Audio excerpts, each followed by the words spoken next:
The trail was narrow and steep, the kind that made you listen to your own breathing whether you wanted to or not. Pines lined the path like silent witnesses, their tops swaying under a restless mountain wind. I had just stepped off the gravel road to take a photo when her voice cut through the air.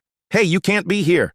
She stood a few yards behind me, arms crossed tight against her chest, wearing that unmistakable expression of authority without jurisdiction.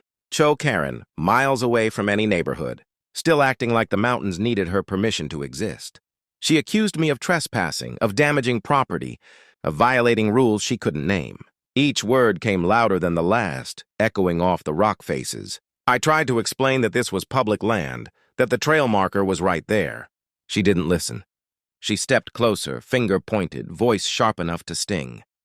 The wind whipped around us, tugging at jackets and carrying her shouting downhill in long, angry bursts. Then something changed. Between one breath and the next, the wind died. Not slowly, not fading. It simply stopped. The trees froze mid-sway. The air went heavy, like the mountains themselves were holding their breath. Her voice, still raised, suddenly sounded wrong, too loud, too exposed. Without the wind, every word fell flat and close, trapped between us. She faltered.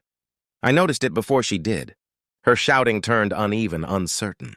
She glanced around as if expecting someone to back her up. No birds called.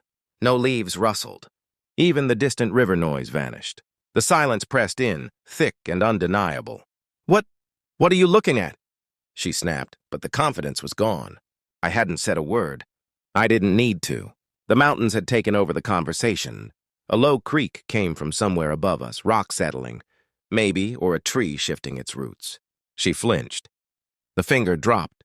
Her shoulders sagged under the weight of realizing how small she was out here, how meaningless her rules sounded in a place that answered to no one. "I'm calling someone," she muttered, already backing away. The wind returned only after she left, rushing through the trees like a released breath. Birds resumed their calls. The world moved again. I stood there a moment longer, heart steady, camera forgotten. The mountains hadn't yelled. They hadn't threatened. They'd simply gone quiet, and that was enough to say everything.